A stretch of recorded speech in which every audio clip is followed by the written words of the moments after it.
you, I miss you. Good morning. Morning. It is Monday, it's the 17th of December, and we're just over a week away to Christmas. Shocking to think that the time has gone. Before we go any further, are you okay? Yeah, I'm okay. I'm actually so much better than I was yesterday. So Right. yesterday was looking like I might be just... Guess who had a party mad weekend, huh? Nothing to do with the fact that she actually has a bit of a sore throat. There's nothing to do with that. Sore throat. Laryngitis. She's got lemsip in the corner. It's going to be absolutely miserable today, lads. We're going to see some heavy showers in places. Tonight, apparently, though, we're going to get an awful downpour of rain tonight. Spot flooding in places, but today, wet. All right, that's basically the forecast. 9 or 10 degrees, but wet. God, it's been very bad, isn't it? Yeah, it was pretty cat the weekend as well. Yeah. I feel bad that I sound like this on Monday morning's video after on Friday morning all I gave out about was that I had a lot of partying to do. Yeah. The bad weather didn't suit me. Yeah.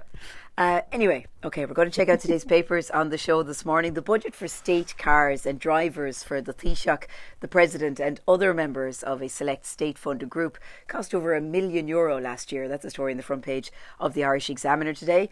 As is the story about Brexit, as you would expect, still in the front pages, the government continuing to prepare for a hard Brexit with plans due to be published later this week, says the Irish Independent.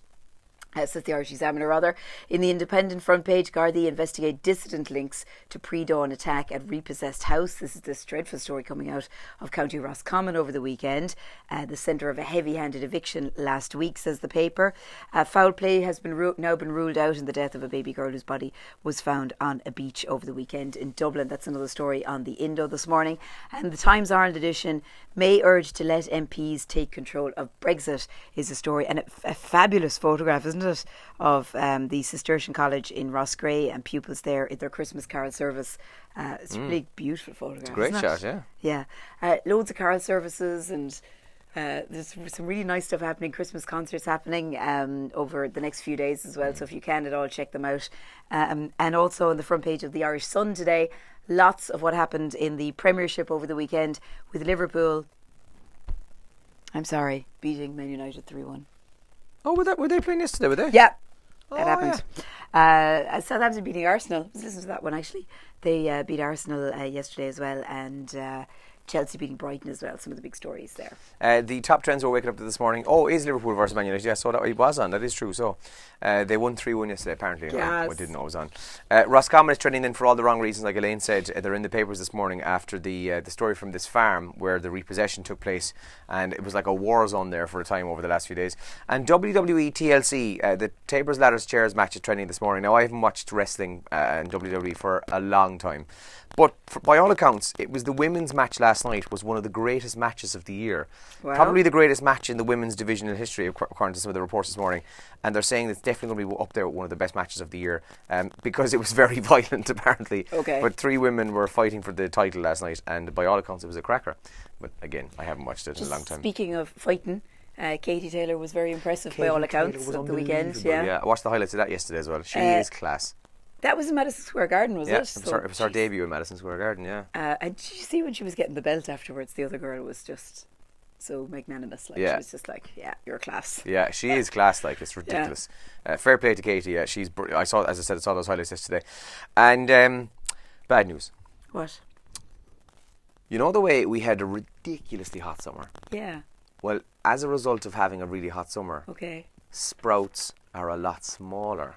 With some shops reporting that the sprouts that they're going to get in this week to sell on for Christmas are the size of peas, or big peas. For God's sake. Very, very small sprouts. Worth it. They're not worth it at all.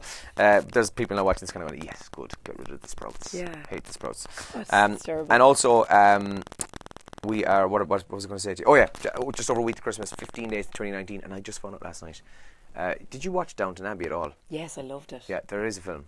It's been confirmed. Okay. Summer of 2019. I loved Downton Abbey, but that just doesn't excite me. It wouldn't excite me either. Crap. But it's going to be released in the summer next year. I'll put the trailer up on Facebook later on. It was released on Friday. I don't like, and we've talked about this before, I don't like film spin-offs really from TV shows, because the whole idea of a TV show is that it's a story that that you follow week in, week out. Yeah.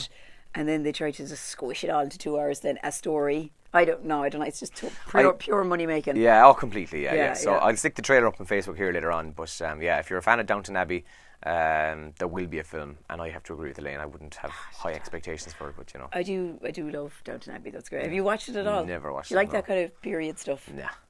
No, don't like the period stuff. Don't like the period stuff. Ireland's Fittest Family final was on last night. Watched Did you see it. that? Yeah. Brilliant. The Conies from Tyrone are Ireland's Fittest Family. Do you see the thing they were running up at the end, the ramp? That's what I fell off and broke my finger. When someone asks me what happened to you, I try to explain. Have you seen Ireland's Fittest Family? I have, yeah. Do you know the things, the ramp thing they run up? Yeah. That's what happened to Elaine. She ran up one of them and basically fell off. So it took them so long that I was actually getting like post-traumatic stress watching it. I was like, there they go again. Oh no. And like, how did the other crowd, they had it like, they just lost it. Did you see Davy was like, he lost the All-Ireland. Yeah. No, but you know, the hurling All-Ireland. I have to admit though, you could feel his pain, like, because they were quite literally a finger's length away from winning it. Like, and they two women on their team. Yeah, two, and they were outstanding. Brilliant though, I loved it. Great show. Yeah, watched it again now, the whole thing this year. Did the part where they were doing hanging tough? Hanging tough. Over class. If you didn't see it, they usually do this over a pier in Dublin, so you're like suspended on kind of something, an arm sticking out of a crane or whatever. But they did it from, was it the Cusack stand? Yeah, hanging off the Cusack stand, 40 metres up, and right up at the top. It was, I hate heights. So literally hanging out over the sideline of the pitch, like horrible unbelievable stuff. But so they had the final in Croke Park. I must say, like, some bits of it look class in Croke Park, but I love when they're in the mud and the crap. I think that's way more impressive to find Ireland's Fittest Family. I don't know if they'll do Croke Park again next year, maybe for the semi-final or something. Yeah, I'd say they will. I'd say it's a thing now, yeah. I don't know. Do you know when they were leaping over the jumps and all at the end, I was like, that actually doesn't look near as cool as it does. Yeah, well, it certainly does look tougher and more cool, I have to admit, when you see them, basically landing into a puddle of shite, basically. Yeah, can you say that? I've said it. Who am I saying hello to here? Oh yeah, morning lads. But the hanging tough thing was quite a sight to look at. Yeah, it was very impressive. I'll have to do this on the air as well, but I must give a mention here to some of the lads in McCarthy's Bar in Fanug, Parker's in Kilflin. Oh, I know them. I was out in Lixna as well. Our mystery tour took us to Kilflin, Fanug and Lixna on Saturday night. Great stuff. We had some crack. How are they in McCarthy's? Great. We took over the whole bar, Did you as meet you can Katrina? imagine. I met loads of people there. I was filmed dancing with taking off some clothes, and it was kind of a regular Saturday night, really. But, if anybody has any of that video evidence, I would like to see it. It was good crack. I was in your neck of the woods as well Friday night. The Grand. Oh, I was just going to say, were you in Cork? Because I was in Cork as well on Saturday. I'm presuming this is from Agnes. Oh, Christmas. I think it's our Christmas tea break. Our Christmas tea break. Agnes, John, good morning to you, and thanks so much.